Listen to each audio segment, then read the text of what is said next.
तो क्या आखिरकार थरूर की कांग्रेस से हो रही है विदाई? क्या राहुल से पंगा थरूर पर पड़ रहा भारी? और बीजेपी क्यों नहीं थाम रही थरूर का हाथ? स्वागत है आप सभी का। आप देख रहे हैं द राजनीति का विशेष सेगमेंट खबर और विश्लेषण। मैं हूं जबार खान। दोस्तों, क्या शशि थरूर कांग्रेस में रहेंगे या नहीं, यह सवाल फिर से तब उठ खड़ा हुआ जब थरूर ने केरला चुनाव को लेकर पार्टी की एक अहम बैठक में हिस्सा नहीं लिया, दूरी बना ली। इसे पार्टी में थरूर को लेकर नई बहस छिड़ी।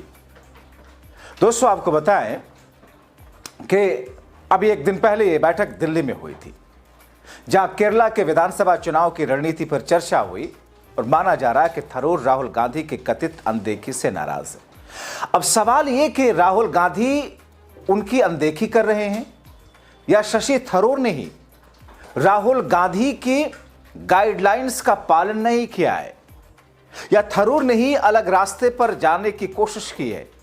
क्योंकि आपने बीते दिनों में देखा ऑपरेशन सिंदूर के बाद में जब महामानव मोदी साहब अमेरिका के दबाव में कथित तौर पर पाकिस्तान से ऑपरेशन सिंदूर जो आर्मी हमारी कर रही थी घर में घुस करके उसे रोक दिया, और उसके बाद दुनिया के अंदर विक्टिम कार्ड खेलने के लिए जो अपनी टीम भेजी उसमें शशि थरूर को ले लिया, जबकि कांग्रेस पार्टी ने कुछ दूसरे लोगों का नाम भेजा था।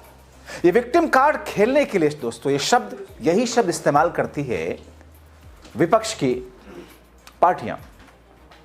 दोस्तों, वैसे शशि थरूर के रवैये से कांग्रेस पार्टी पहले से नाराज चले जा रही है, और ऐसे में अब विक्टिम कार्ड तो यहां शशि थरूर खेल रहे हैं कि साहब राहुल गांधी उन्हें नजरअंदाज कर रहे हैं और उनके हिसाब से उनको इस पार्टी की मीटिंग से दूर रखा गया। तो क्या लगातार पार्टी की लाइन से इतर शशि थरूर का चलना अब उनको पार्टी से बाहर का रास्ता या टिकट दे रहा है?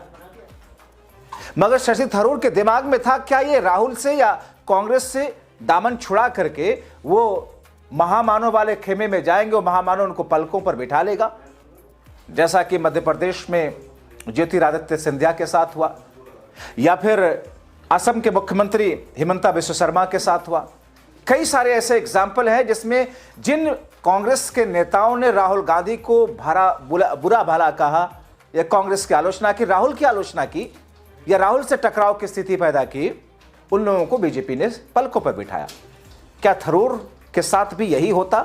थरूर तो यही सोच के चल रहे थे।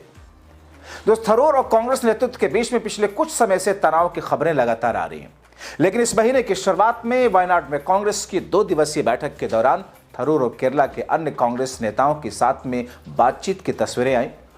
इससे लग रहा था कि थरूर और पार्टी की लीडरशिप के बीच मतभेद खत्म हो चुका है, लेकिन अब ऐसा लगता है कि पुरानी नाराजगी अभी बाकी है, और वो भी तब जब केरला में अप्रैल 2026 में, जनवरी खत्म, फरवरी मार्च 2 महीने बाद चुनाव है। दोस्तों, कांग्रेस कमेटी की बैठक में केरला के टॉप नेता दिल्ली आए थे। बैठक की अध्यक्षता पार्टी अध्यक्ष मल्लिकार्जुन खड़गे ने की। राहुल गांधी मौजूद थे। इस बैठक में चुनाव की रणनीति, गठबंधन में सीट बंटवारा, उम्मीदवार चुनने जैसे मुद्दों पर चर्चा हुई। थरूर इस बैठक में नहीं पहुंचे। कई सारे लोग ये मानते हैं कि थरूर दरअसल खुद से नहीं आए, लेकिन बहुत सारे लोग ये कहते हैं कि दरअसल थरूर को तवज्जो नहीं दी गई, क्योंकि राहुल से सीधे सीधे टकराव वाली स्थिति उत्पन्न कर रहे थे, सिर्फ बीजेपी और मोदी साहब को खुश करने के लिए। दोस्तों, जबकि केरला कांग्रेस के नेता थरूर की अनुपस्थिति वो छोटे लेवल पर इसे दिखा रहे हैं, लेकिन पार्टी के अंदरूनी लोगों में चर्चा कि थरूर फिर से खुद को अनदेखा महसूस कर रहे हैं। थरूर कभी पार्टी के राष्ट्रीय अध्यक्ष बनना चाहते थे। मल्लिकार्जुन खड़गे जब राष्ट्रीय अध्यक्ष बने उस वक्त थरूर का भी नॉमिनेशन तो था ही, लेकिन अब वो पार्टी में खुद को अलग थलग महसूस कर रहे हैं। पिछले दिनों कोच्चि में कांग्रेस की बड़ी महापंचायत हुई थी। इसका उद्घाटन लोकसभा में विपक्ष के नेता राहुल गांधी ने किया। राहुल गांधी ने भाषण शुरू करते हुए मंच पर बैठे कई नेताओं का नाम लिया, लेकिन थरूर का नाम नहीं लिया। द इंडियन एक्सप्रेस ने पार्टी सूत्रों के हवाले से रिपोर्ट दी कि राहुल गांधी ने थरूर को अभिवादन भी नहीं किया। रिपोर्ट के मुताबिक राज्य के नेतृत्व ने थरूर से कहा था कि वो अपना भाषण जल्दी खत्म करें क्योंकि राहुल गांधी आने वाले हैं। थरूर ने ऐसा किया, लेकिन राहुल गांधी के आने के बाद भी गैर CWC सदस्य सहित 6 अन्य नेताओं ने भाषण दिए। राहुल गांधी ने 12 नेताओं का नाम लिया, लेकिन थरूर का नाम उसमें नहीं था। मीडिया रिपोर्ट में सूत्रों के हवाले से कहा गया कि थरूर को यह बात बहुत बुरी लगी। उन्हें लगा कि पार्टी उन्हें जानबूझ करके उनकी अनदेखी कर रही है। थरूर ने एआईसीसी के यानी कि ऑल इंडिया कांग्रेस कमेटी के केरल प्रभारी दीपा दासमुंशी और संगठन महासचिव केसी वेणुगोपाल को बताया कि वो इस बैठक में नहीं आ पाएंगे क्योंकि कोझिकोड में केरला लिटरेचर फेस्टिवल में उनके 2 कार्यक्रम हैं। तो थरूर को यह तय करना था कि केरला लिटरेचर फेस्टिवल में उनको जाना जरूरी है या फिर अपनी पार्टी की सबसे महत्वपूर्ण बैठक में, जहां कांग्रेस के अध्यक्ष और राहुल गांधी दोनों ही लोग होंगे। दोस्तों, सूत्र बताते हैं कि वेणुगोपाल और दासमुंशी थरूर की नाराजगी से वाकिफ थे।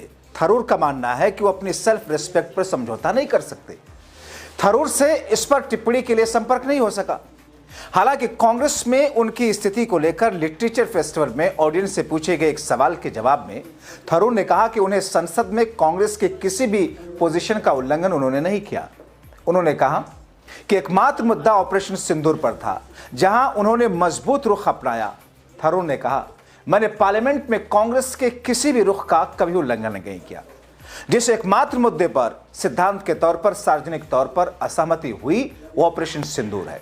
इस पर मैंने बहुत कड़ा रुख अपनाया था और मैं उस पर कोई माफी नहीं मांगूंगा, क्योंकि पहलगाम की घटना के बाद मैंने खुद एक ऑब्जर्वर के कमेंटेटर के तौर पर इंडियन एक्सप्रेस में एक कॉलम लिखा था, जिसका टाइमलाइन मैंने शायद आफ्टर पहलगाम दिया था।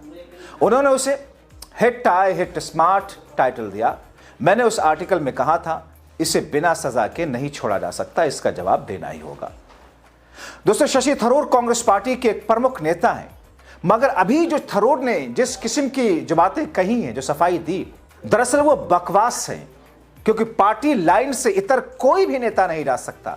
क्या भारतीय जनता पार्टी में किसी की हिम्मत है कि पार्टी लाइन से इतर वो जा सके? शशि थरूर कांग्रेस पार्टी के प्रमुख नेता रहे, तिरुवनंतपुरम के सांसद हैं। पिछले समय कुछ समय थरूर और कांग्रेस नेतृत्व के बीच एक मुद्दे पर, कई मुद्दों पर टकराव दिखा। ये टकराव मुख्य रूप से पार्टी लाइन से अलग राय रखने, सम्मान की कमी किनारे कर देने से जुड़े हैं। थरूर ने प्रधानमंत्री मोदी की विदेश नीति की तारीफ की, जो कांग्रेस के लिए असुविधाजनक। असुविधाजनक क्यों ना हो, विदेश नीति को चौपट कर रखा है भारतीय जनता पार्टी की मोदी सरकार ने, और थरूर उसकी तारीफ कर रहे हैं। पार्टी ने, कांग्रेस ने इसे लक्ष्मण रेखा पार करने वाला बताया। ऑपरेशन सिंदूर जैसे मुद्दों पर थरूर ने मजबूत स्टैंड लिया, या फिर यूं कहें कि पार्टी लाइन से हटकर स्टैंड लिया। उन्होंने कहा कि वो अपनी राय पर अड़े रहेंगे, पार्टी लाइन कभी नहीं मानी। दोस्तों, मोदी सरकार को जिसकी कुछ नीतियों की सराहना करने पर कुछ कांग्रेस नेताओं ने थरूर को फटकार लगाई। जाहिर तौर पर यह ऐसे नहीं हो सकता है। या तो आप कांग्रेस को पूर्ण रूप से छोड़ दी।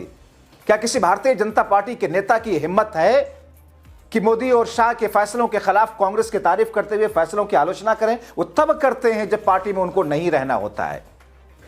ऐसे ही कांग्रेस में कोई नेता तभी कांग्रेस की बुराई करता है जब वो अपने दूसरी जगह पर आशियाना ढूंढ लेता है। सूत्रों के हवाले से कई बार ऐसी खबरें आई। थरूर को लगता है कि पार्टी में उन्हें दरकिनार कर रही है। पार्टी उन्हें क्या दरकिनार कर रही है? पार्टी को तो जरूरत है ऐसे लोगों की। मगर थरूर कुछ ज्यादा ही स्मार्ट हो रहे हैं, क्योंकि कई सारी जगहों पर दोस्तों थरूर मीडिया के चहेते तब से हो गए जब से वो मोदी के नजदीक होते चले गए। उन्हें संसदीय समितियों से या बड़े डिबेट से बाहर रखने की रिपोर्ट भी आई। आपको पता है कि 2022 में थरूर ने कांग्रेस अध्यक्ष का चुनाव लड़ा था। उन्हें लगा कि चुनाव अनफेयर था। उसके बाद से उनकी राय कई मुद्दों पर कांग्रेस से अलग होती गई। तो अब सवाल यह है कि थरूर का अब क्या होगा? बहरहाल केरला कांग्रेस के लिए बैठक बेहद अहम थी। अगले कुछ महीनों में कई राज्यों में चुनाव है, लेकिन केरला एकमात्र राज्य है जहां कांग्रेस को जीत का वास्तविक मौका है। तमिलनाडु में कांग्रेस छोटी पार्टी है, पश्चिम बंगाल में हाशिए पर है, असम में मुश्किल चुनौती है। पार्टी हाईकमान ने केरल नेतृत्व से कहा कि गठबंधन में सीट बंटवारा शांतिपूर्ण तरीके से पूरा करे, उम्मीदवार चुनने में कोई देरी ना हो। कैंपेन कमेटी और मैनिफेस्टो कमेटी जैसे चुनाव से जुड़े महत्वपूर्ण पैनल बनाए। अगले हफ्ते तिरुवनंतपुरम में राज्य चुनाव समिति की बैठक होगी, जहां ये फैसले लिए जाएंगे। दोस्तों, आप देखें, साल 2009 से थरूर राजनीति में है। राष्ट्रीय मुद्दों पर खुलकर अपनी बात रखते हैं, जिससे पार्टी के कुछ नेता असहज होते हैं। थरूर और पार्टी लीडरशिप कई मुद्दों पर एकमत नहीं है। इससे अटकलें लगती हैं कि थरूर पार्टी में रहेंगे या नहीं। अब सवाल यह है कि वायनाड बैठक के बाद इस बैठक के बीच क्या बदला? जो भी बदला, उसके बाद भी यही सवाल उठ रहा है कि थरूर पार्टी में रहेंगे या पार्टी से उनका रास्ता साफ किया जा रहा है, या पार्टी से उनको बाय बाय कह दिया गया है। ऑफिशियली आधिकारिक तौर पर ऐलान बाकी है। अब ये बाय बाय कहने वाली बात क्या पार्टी की तरफ से होगी या फिर खुद थरूर को आगे बढ़कर के एक सम्मानजनक विदाई कांग्रेस लेना होगा? इसीलिए दोस्तों हमने शीर्षक में लिखा कि थरूर की कांग्रेस से विदाई, क्या राहुल से पंगा थरूर को पड़ा भारी, और भारतीय जनता पार्टी भी थरूर का नहीं थाम रही हाथ। आप क्या सोचते हैं? अपने राय कमेंट बॉक्स में जरूर लिखें।